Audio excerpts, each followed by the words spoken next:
So far in our sermon series, we have asked the question, why? Why does the church exist? This series is about the church. We've talked about the fact that God needs to be the center of our own lives personally. On a personal level, there's only one thing which can be at the center. There's only one thing with the gravity and the light that can form the center of our world, the center of our universe, and that is God. We cannot be gods for ourselves.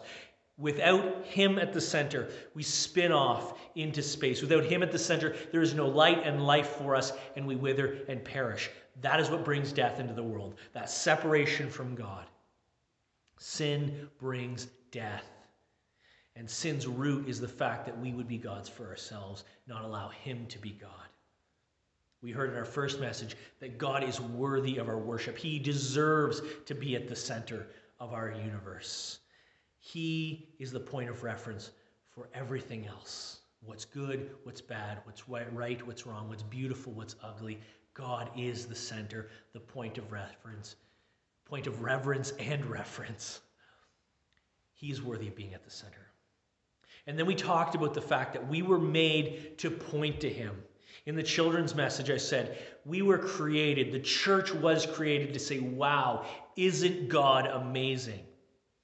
Jesus tells us that we should do our good deeds before humanity, do them before the people around us, so that they may see our good works. We're to let our light shine so that people may see our good works, and they may glorify our Father who's in heaven. Our lives exist for the glory of God, and he is worthy of that. The church exists to say, isn't God amazing? And then we talked about the fact that Jesus Christ is that central focus. It is in Jesus we find the beauty of God's grace, the beauty of his glory, the majesty of his mercy and forgiveness, as well as his justice and his holiness. And so Jesus is at the very center of it all. It is through Jesus that we come to know God, and there is no other path around. We must go through him. He is the door, he is the way, and through him alone can come life and restoration. So Jesus is the center of the church. He is the foundation, its cornerstone. He is the head from which the body draws its life. And he is the one we love and praise as a church. And through him we glorify God. But we haven't asked the question, what is the church yet? We know now why it exists, but what is it actually? I think that Matthew chapter 16 raises this question in a very important way. Matthew chapter 16, beginning of verse 13, I want to read to you this little short story about Jesus and Peter having an interaction. Jesus and his disciples, with Peter at the front being their representative. And Jesus talks about the establishment of the church. Let me read it for you here. Matthew 16, beginning verse 13. When Jesus came to the region of Caesarea Philippi, he asked his disciples, who do people say the Son of Man is? Remember, the Son of Man is one of Jesus' favorite ways of referring to himself, talking about his messianic arrival, talking about himself in light of what God has sent him to do.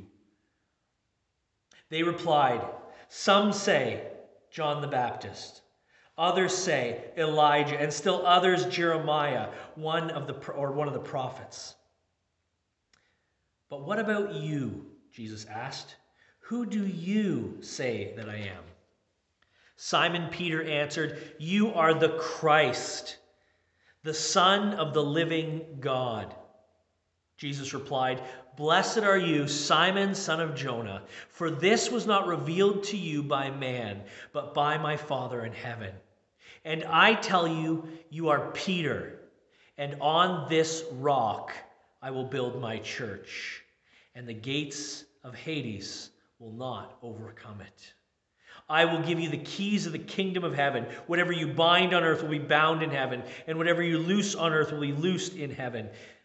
Then he warned his disciples not to tell anyone that he was Christ, that is the Messiah. Jesus looks at Peter and says, on this rock I will build my church. One interesting question here is, what exactly is Jesus saying? He says, you are Peter, you are Petros, you are a rock, Peter. On this rock I will build my church.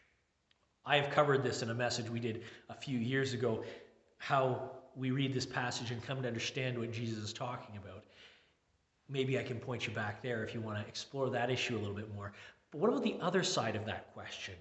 What exactly is this church, this ecclesia, these called out people, this assembly that Jesus is building? What is it? If this statement, if he as Christ is the foundation, what is built upon that foundation? What is the church? I'm not going to answer in a technical definition today.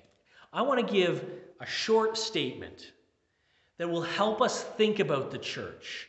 It is not, as I said, a theologically rigorous or highly technical definition, but it has a few ideas in it that we're going to unpack over the next few weeks. Listen to this and see if this helps us explore what the church is. I think it's helpful for us to think about the church as a spiritual community formed by God of people who love Jesus and belong to him. Let me say that again. The church is a spiritual community formed by God of people who love Jesus and belong to him. Like I said, there's a lot going on there. We're going to unpack these ideas one at a time. And this week, I want to talk about the fact that the church is a spiritual community. And I want to begin with this community idea because we use the word church in different ways at different times. I am standing right now in a building, Faith Baptist Church. The building is a church. But the people who meet here, or at least who did meet here before COVID-19 lockdowns forced us to watch remotely, we are Faith Baptist Church. Not a building with walls and doors and windows, faucets and fixtures, but people, an organization, an institution that exists. Faith Baptist Church. Well, what about the Fellowship of Evangelical Churches in Canada? How do those churches relate to one another? Are they a bunch of separate churches? Or is this the church? What about those who have long before us come, lived, and passed away? What about Luther and Augustine? What about Bonhoeffer? What about Lewis? What about G.K. Chesterton? What about all the saints who have come before? Are they not part of the church? I gave you some of my favorite names there. What about those dear grandparents and great-grandparents who passed down the torch of faith to generations that would come and follow them? Are they not part of the church? Don't we talk about the church as all those who have believed? You see, we can use the word church in different ways at different times. That's why, even though the word community is problematic, there are things that we leave out when we use the word community, and there may be things we bring in when we talk about community. I think talking about the church as a community first is extremely helpful. And the reason I say that is that the Bible talks about the church as a community. The New Testament in particular talks about this people that Jesus is forming by his grace. New life has been given to them, and they've been called out of the world and into this new community. And there's a continuity between the old covenant community and the new covenant community, which we may look at further down the road. But right now, let's explore two passages in particular that talk about community, the church as a community and a spiritual community. First, let's look at Ephesians. And I want to look at Ephesians chapter 2 and Ephesians chapter 4. Ephesians chapter 2, beginning in verse 11 and reading to verse 16. And in fact, we're going to read verses 11 to 16. Let me begin there, and then we'll go to Ephesians chapter 4 and see the similarity, or we're going to continue to hear that theme continuing.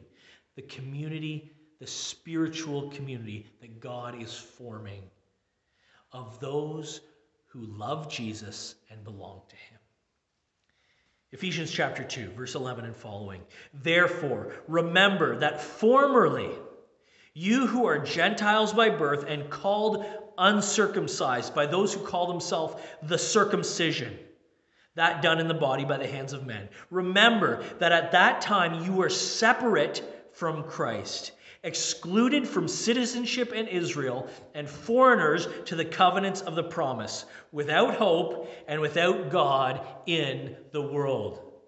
There is no communion. There is no community in these first few verses. But, verse 13 begins, now in Christ Jesus, you who were once far away have been brought near through the blood of Christ. For he himself is our peace, who has made the two one, and has destroyed the barrier, the dividing wall of hostility, by abolishing it in his flesh, the law with its commands and regulations. His purpose was to create in himself one new man out of the two, thus making peace, and in this one body to reconcile both them to God through the cross, by which he put to death their hostility. Paul writes to the Ephesians that Jesus is making, through his death and resurrection, a new community and fellowship. We who were sundered at one point have now been made one in Christ. As I said, we hear that same theme in Ephesians chapter 4. I'm going to read you verses 1 to 6. Listen as we hear Paul speaking to the Ephesians, writing to the Ephesians, teaching them how we understand the church as this spiritual community, being formed by God, being made by him out of those who love Jesus and belong to him. As a prisoner for the Lord, then, I urge you to live a life worthy of the calling you have received. And hear that. We have been called. We have received a calling. God is forming us for a purpose. We've already explored the why. Now we're looking at the how. Live a life worthy of the calling you have received. Be completely humble and gentle. Be patient, bearing with one another.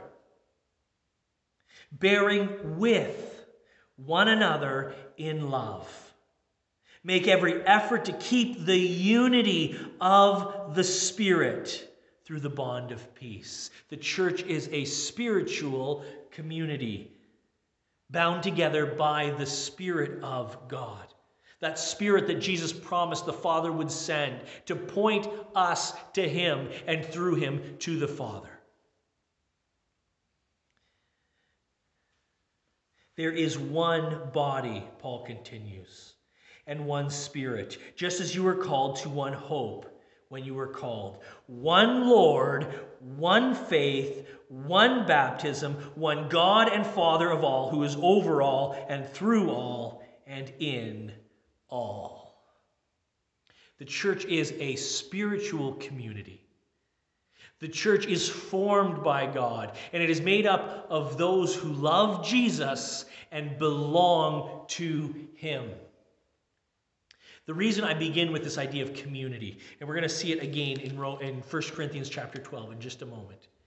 But the reason we begin with this is because if we understand the church primarily as this community being formed by God, just as Israel was called out of Egypt, just as Abraham was called to be the father of the promised people, this new community that God is forming in his Son, the one that was looked forward to by the old covenant and which has come into reality by the new covenant in his blood. This community, when we start thinking in terms of being a people of God, now when we start talking about the church in its different senses, it comes together in harmony. Whereas if we begin with those different senses of the church, the local church, the universal church, the visible church, the invisible church, We have difficulty making them fit together somehow. We have to try and work really hard to figure out how they interact and relate to one another. But if the church is first thought of as that community of God, that community of faith, those people who have been called out from the world and called to Jesus, formed by God, belonging to Jesus, loving Jesus. Now when we begin to talk about the different senses in which we exist as a community, it all comes together with harmony. So let me use those examples. What if we talk about all those who belong to Jesus? The New Testament works very hard to show us the continuity between Old and New covenants. Not a discontinuity, not a disconnect, but a continuity. That Jesus answers the promises. Jesus fulfills the promises and continues to work towards complete fulfillment of the promises brought in the Old Covenant. Continuity, not discontinuity. Do you remember when Jesus wanted to silence his accusers? When he wanted to silence those who were coming and trying to trip him up and trick him? What he said was, do you remember what David said about the Messiah, the coming one? He said, the Lord said to my Lord. Well, if the Messiah is going to be the son of David, how can David then call him my Lord? Jesus says the Old Testament saints were looking forward to the coming Messiah. That sense of continuity. This is my Lord, David says. So we talk about the universal church. These are all those who belong to that broader community. And when we get the picture of the church in heaven, the church in eternity, we see the fullness of it. People from every tribe and tongue and nation, every race and people group. The full diversity of humanity throughout its history, throughout its geography, covering all of time and space. That is the church universal. It is the community that God has formed of those who love Jesus and belong to him. But what about the local church? The local church. Is that not a temporal, a geographic expression of that community? That is to say, when we think about the community, those who love God, those who love Jesus and belong to him, we gather together because we are bound together by that Spirit. The Spirit of God binds us together. And so, because we live in time and space, we are creatures of time and space. I have a home that I go to, an address at which I live. I am a creature of time and space. We as human beings live in the present. Our memory carries us into the past, yes, and our imaginations project us into the future, but we are creatures of here and now, the present. And God's community, this church, has an expression here and now. So the local church becomes a visible expression, a present expression of the community of God, those who love Jesus and belong to him. Not in contradiction to the universal church, but an expression of God's community, the one he has formed by his Spirit of those who love Jesus and belong to him. This is what the church is. It is many other things. There are many other images and ideas we're going to look at, but beginning with the idea of community, it will help us understand what the church is and how it functions. Let me bring one other idea before we move to 1 Corinthians chapter 12. The institutional church may seem like a modern thing, not a New Testament thing. But the institutional church matters. I used this illustration earlier during a previous sermon when I preached about the church. Let me use it again here. Imagine that the community of faith is a neighborhood. In fact, we all live on a cul-de-sac together. The people who belong to Jesus, the people who love him, we live in a neighborhood, and there's a cul-de-sac. And in the center of the cul-de-sac, there's a green space with park benches and a swing set and a playground. We live in the neighborhood, and yet we fellowship. We all come to the center, the green space. We sit on the benches, and that is the location. They provide the facilities for our interaction, for our fellowship. The community exists apart from the cul-de-sac center. It exists apart from the bench. The community would exist without the bench. But where would we fellowship if the bench wasn't there? Where would our kids play together and learn together and grow and build those relationships if it not on the playground and the swing set? The institutional church matters. It does. And the New Testament talks about how the church functions institutionally, how we care for those who are in need in our number, locally, with us, together, belonging to us, with our membership. Even membership, belonging to a local church, matters. We'll explore those ideas more as we go along. But do you see how understanding the church as a community, now we can find the right place for the institutional church. The church that is a registered charity in the country of Canada. The church that has forms to fill out and procedures to follow. Because we are a community formed by the Spirit. Because we are formed by God's grace of people who love Jesus and belong to Him. We have ways of doing things. We have a place to get together. We begin with community and it makes the other pieces fit. As I said, community is an imperfect picture, but it's an important part. Let me read now for you 1 Corinthians chapter 12. We heard in Ephesians how we're being called together to this unity that the Spirit provides through the grace that we have in Jesus, this bond of peace that is to be preserved and maintained. 1 Corinthians chapter 12, beginning in verse 12 and reading to verse 20. I want you to hear as we read, hear the Spirit speaking to us through the Word about how our fellowship functions, diversity and unity together.